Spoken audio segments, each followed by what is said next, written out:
Hoje, fuzil e granada no comentário aqui do Felipe Moura Brasil para o episódio do fim de semana envolvendo Roberto Jefferson, ou Bob Jeff, como talvez ele prefira.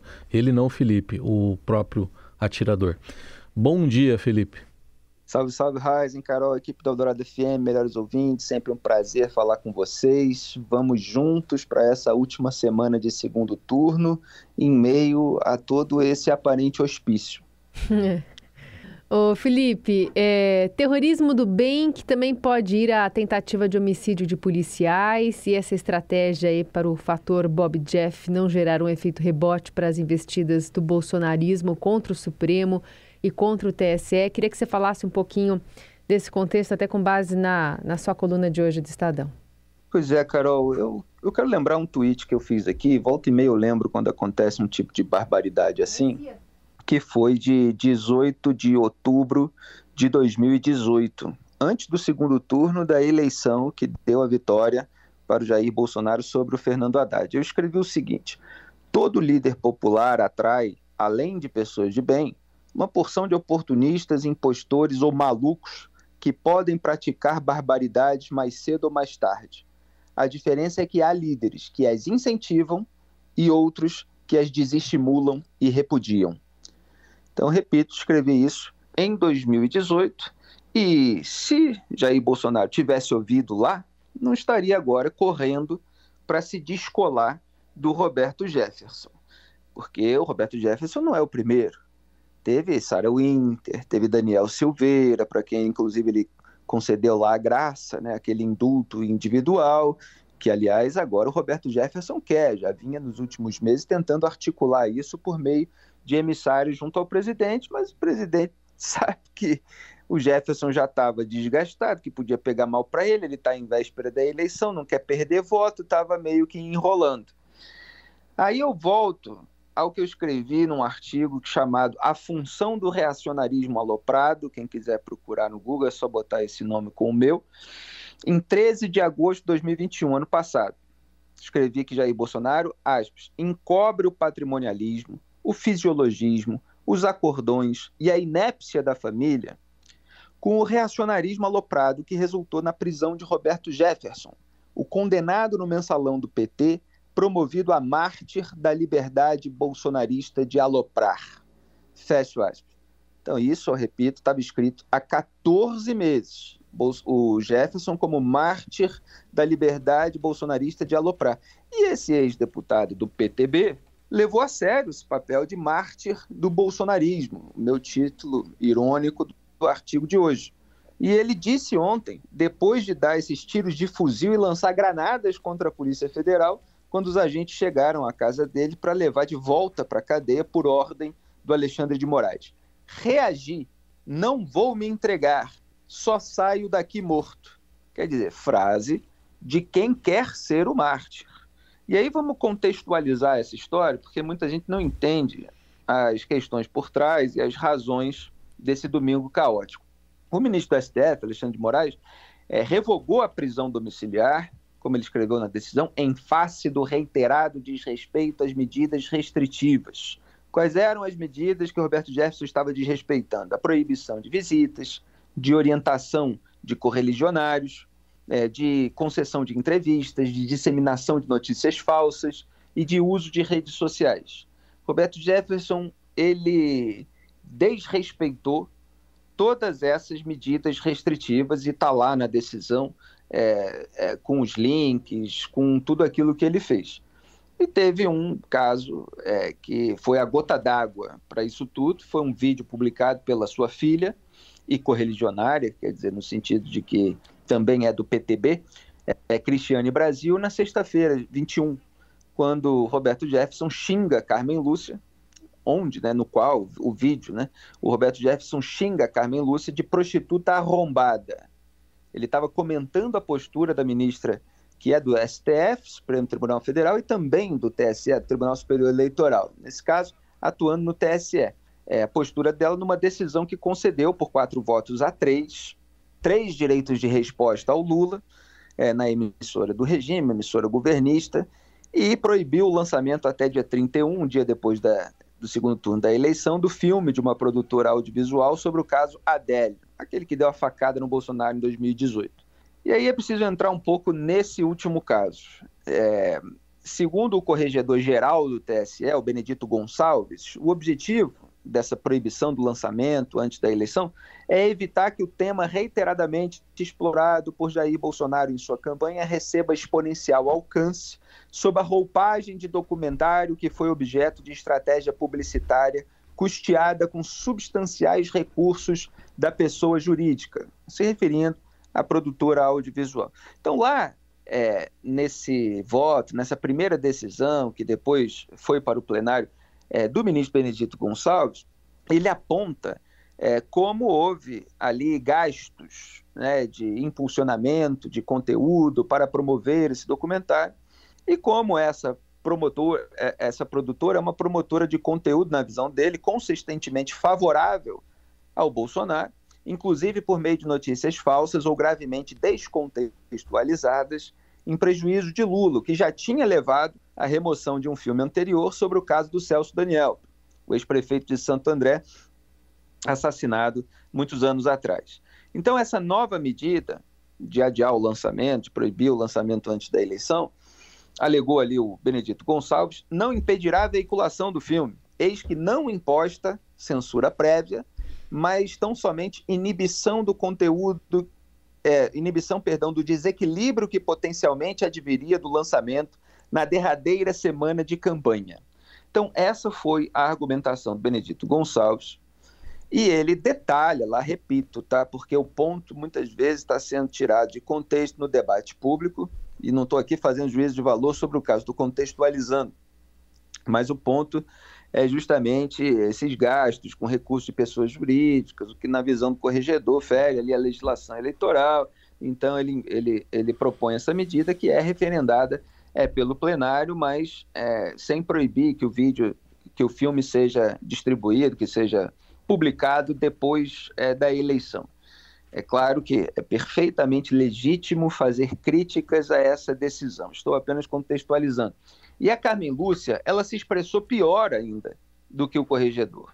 Ela frisou que não se pode permitir a volta de censura sobre qualquer argumento no Brasil, mas que a situação é excepcionalíssima, um caso específico, e estamos na iminência de ter o segundo turno das eleições.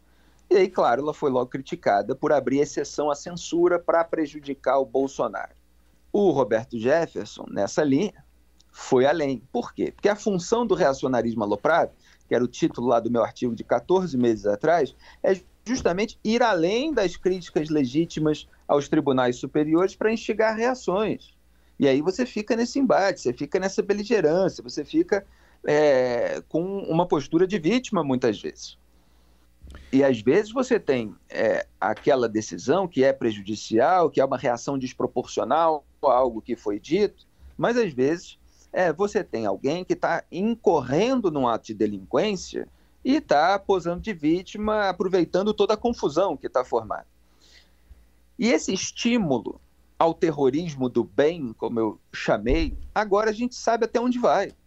Vai até a essas tentativas de homicídio de policiais às vésperas da eleição. Só então, depois de tanto estímulo que foi feito, tanto que estava registrado lá no meu artigo, vem a notinha de repúdio para evitar a perda de votos. Então, Jair Bolsonaro precisou publicar lá no Twitter que repudiava o xingamento, inclusive a Carmen Lúcia, que ele não tinha repudiado antes. Precisaram vir os tiros, inclusive para ele repudiar isso, junto com os tiros. Ao mesmo tempo em que repudiou que inquéritos sem o respaldo legal, atuação do MP, e fez uma confusão, porque no caso do Roberto Jefferson, a própria prisão foi pedida lá atrás, em 2021, pelo Procurador-Geral da República, pela Procuradoria-Geral da República. Na verdade, assinada a peça pela subprocuradora Lindor Araújo. E aí, o que aconteceu? O caso foi escalonando, Bolsonaro tinha mandado o ministro da Justiça, Anderson Torres, lá para casa do Roberto Jefferson, quer dizer, que é o que a gente não vê acontecer quando qualquer vagabunda aí atira contra a polícia, mas no caso parecia tudo muito especial, né? E ele sentiu a repercussão muito negativa e precisou fazer um vídeo para dizer que quem atira em policial é bandido, é criminoso, etc., para tentar se descolar do Roberto Jefferson. Ele tinha dito antes disso que não tinha foto dele com o Roberto Jefferson, e tem um monte. A imprensa mostrou, o pessoal nas redes sociais, e foi até um dia muito curioso, porque os bolsonaristas, a claque, né, os propagandistas mesmo do regime, aqueles que só apontam a sujeira do outro, mas passam pano para a sujeira do seu grupo político, eles passaram o dia numa posição de ataque aos tribunais superiores e de pano para o Roberto Jefferson. Aí o Bolsonaro sentiu o desgaste, precisou tomar essa posição, aí todos começaram a mudar de direção, né? Estão sendo zombados lá em diversos fios, né, sequências de tweets. E o Roberto Jefferson é aliado do Jair Bolsonaro desde 2003, pelo menos, quando o Bolsonaro, atual presidente, migrou do PPB para o PTB, que é o partido do Roberto Jefferson. E o seu filho, Eduardo Bolsonaro, passou a receber a remuneração por um cargo na liderança do PTB, lá em Brasília, enquanto fazia faculdade no Rio de Janeiro.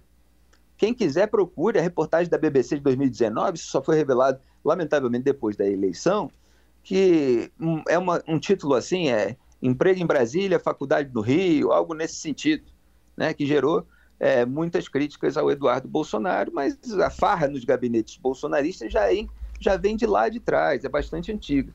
Então, assim, Bolsonaro tenta se descolar, mas ele sempre estimulou um comportamento inapropriado da sua militância e dos seus aliados em relação a tribunais. Críticas à atuação e a decisões e a votos são absolutamente legítimas. Eu fiz várias críticas sobre determinados pontos, e é preciso distinguir o que é censura, o que é combate à desinformação deliberada, com direitos de resposta, que são legítimos, né? Mas eu fiz aos pontos que eu considero que foram censura. E apontei aquilo que é realmente impróprio e que faz o candidato rival merecer direito de resposta. Então temos aí toda essa confusão, e para completar, só para concluir, o Bolsonaro, tentando evitar esse desgaste, ele publicou um vídeo em que ele tenta também se apropriar do crédito do Alexandre de Moraes e da Polícia Federal pela prisão do Roberto Jefferson. Ele falou assim: como determinei ao ministro da Justiça, Anderson Torres, Roberto Jefferson acaba de ser preso. Não foi ele que determinou nada. Foi Alexandre de Moraes que determinou primeiro a revogação da prisão domiciliar por desrespeito. Não é pelo xingamento a Carmen Lúcia, é pelo desrespeito às medidas restritivas. E depois a nova prisão por aquilo que ele fez ao resistir à prisão, né? Que foram tentativas de homicídio pelas quais ele deverá ser devidamente acusado. Então a responsabilidade é do Moraes e da PF. Mas o Bolsonaro quer espalhar conteúdo por WhatsApp aí, para posar assim de quem é a favor da ordem e contra esse tipo de avacalhação. Então teve isso, e teve a declaração dele em seguida: não se justifica se referir a uma mulher da forma como ele se referiu. O que é bastante curioso. Repito, Bolsonaro só repreendeu isso depois dos tiros, né? Não repreendeu antes, teve oportunidade. E esse é o presidente que acusou menores venezuelanas de fazer programa para ganhar a vida. Foram as expressões que ele usou, para fazer programa e ganhar a vida. Então, assim, é o sujo falando de alguém ainda mais sujo do que ele. Claro, tem aí uma questão de proporção. O que o Roberto Jefferson fez é pior no conjunto da obra, mas insinuar prostituição de menores também não é uma coisa bonita, e a gente viu como o presidente fez um falso pedido de desculpas.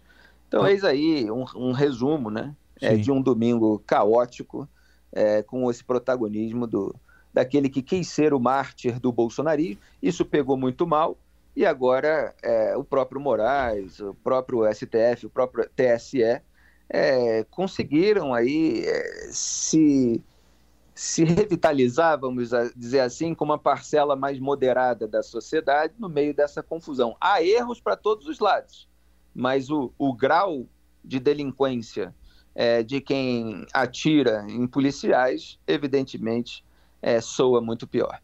E você conhece bem o Rio. Se tudo isso que você narrou tivesse ocorrido num morro aí do Rio, qual seria o desfecho?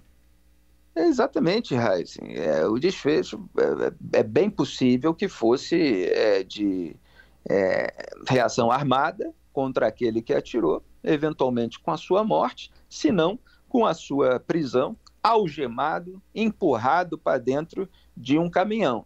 E quando a gente já viu casos, né, de policiais que abusam para além de uma reação que poderia ser natural, quer dizer, você reagir em legítima defesa, você prender, algemando, levando para o camburão, você tem aqueles casos de excesso em que o sujeito bota lá gás lacrimogênio no porta-mala, né, de uma viatura ou de um carro que está ali, a gente viu isso acontecer, né, e eventualmente o sujeito morre, mesmo sob custódia, né, o que aí é um caso mais grave. Agora, esse negócio de ter ministro lá para negociar, aliás, teve uma outra polêmica, né, é bom citar, é que o negociador da polícia foi lá conversar com o Roberto Jefferson e o vídeo dessa conversa está viralizando porque o negociador é muito benevolente com o Roberto Jefferson e ele fala assim, não, aqueles policiais eram burocráticos, não eram pessoal da inteligência, não, a gente vai fazer o que o senhor quiser e tal. É claro que aquela conversa ela soa como um vexame e eu a considerei assim quando eu a vi, mas a gente precisa contextualizar. Tem um vexame toda a situação, né, que gera aquela conversa e aquele conteúdo e aquelas pessoas ali presentes. O padre Kelman, que é um correligionário do Roberto Jefferson também. Entregando um fuzil gigantesco ali, passando pelo portão, né, para entregar para a polícia. Pois é. Como? Passando o fuzil, né, que foi usado pelo Roberto Jefferson para a polícia ali no portão, mediando ali uma possível rendição do ex-deputado depois. Pois é, Carol. Mas eu só queria pontuar que o sujeito da polícia é um negociador. Então é claro que há a alegação, vamos aguardar aí maiores detalhes da própria polícia, de que ele estava ali engabelando o Roberto Jefferson para que ele fosse acompanhado para a delegacia. Então, assim, tentando conquistar a confiança e falando algumas coisas, só que algumas coisas que já pegaram mal dentro da Polícia Federal, porque houve policiais que acabaram sendo feridos. E o outro ponto é a questão das armas, né? Como é que o sujeito que está em prisão domiciliar tem granada e fuzil, né, para resistir à prisão? São coisas desse Brasil absolutamente doente.